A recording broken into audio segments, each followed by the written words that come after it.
girl asked me like, so how do you like your cornflakes? And I said, well, I like them crispy. Hello my friends, this is Rodrigo Ferrari. I'm here to talk about something that I call the diamond effect. This is how it works. You have an expensive car. Maybe it's because you enjoy cars and the performance is good. You have a good tennis shoes, and maybe it's because you need it for your feet. You have an expensive computer for your job. Like, there are a lot of expensive things you can have for legitimate reasons, useful reasons, other reasons. But a diamond is useless.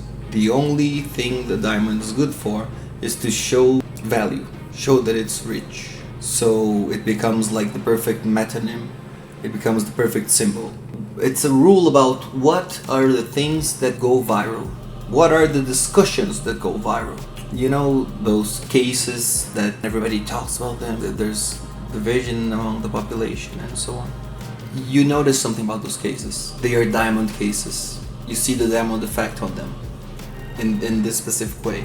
If there's a case where a woman suffers violence and there's no dispute, simply it's clear, there's like clear evidence, the woman suffered violence, period. She did nothing wrong and she suffered violence.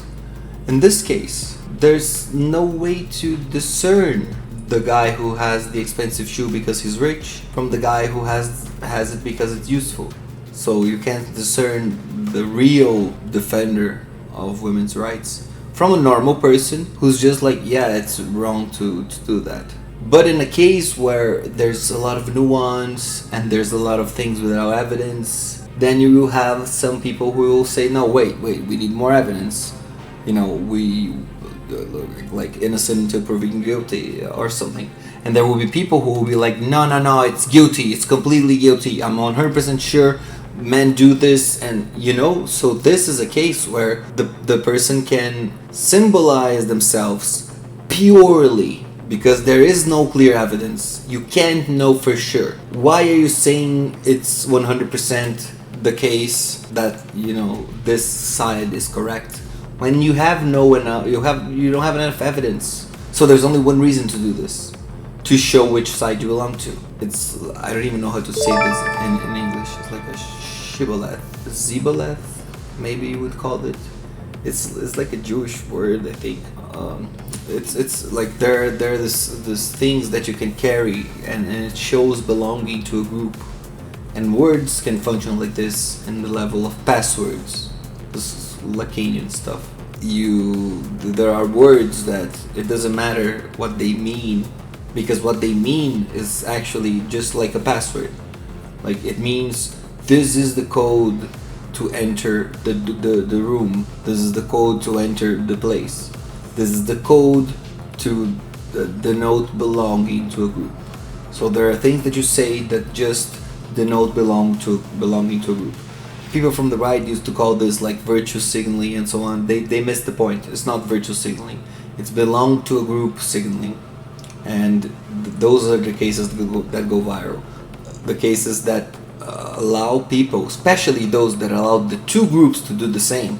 Like, one group will affirm 100% for sure she's guilty, and one group is going to affirm for sure she's innocent and there is no proof. Those are the best cases. Those go viral. There's a lot of nuance, a lot of complicated stuff, and you can't know for sure. This is a case where it goes viral. So this is the diamond effect at its finest. It's when you have a situation where both groups can symbolize their allegiance more than anywhere. So they fight and each serve the purpose of the other, because each side uses the other side to symbolize themselves as their own side by antagonizing the other side. Both complete each other. So yeah, this is the diamond effect, which is an explanation for why exactly these kinds of things go viral instead of other things. Like, why do stupid cases go viral and become famous, in the sense that why do we usually get stuck in discussions about cases where we don't even know for sure? Why is everybody discussing this if we don't have enough evidence? And And it's precisely because you don't. The ones where we do have enough evidence and it's clear and everybody will agree, they have no appeal for engagement. Social media works with engagement. The more people type a lot about it, so the more people feel like they have to agree with it or disagree with it, the more the thing will be shown for other people, and so that's what's gonna be viral, that's what's gonna be watched by more people and discussed by more people. The rule seems to work both analogic and digital. It's not something about the algorithm, it's something about what people discuss. So it works with magazines, it works with algorithms probably more intensely, but it does work like everywhere all the time, and this is sort of a rule. So that's it. Thank you for watching. This is again Rodrigo Ferrari from the channel Platinho, which is Little Plato in Portuguese, because I pay homage to Plato, is one of my favorite philosophers. I'm not a Platonist or anything, it's just a guy that I really like, and I had to come up with the name. And I didn't know this name was gonna get like a big channel out of it. So my channel in Portuguese is big. You can, if you understand Portuguese, I guess, you can check it out. It's somewhere on my front page, I link it. And thank you again. It's /Platinho, Platin N H O. Goodbye.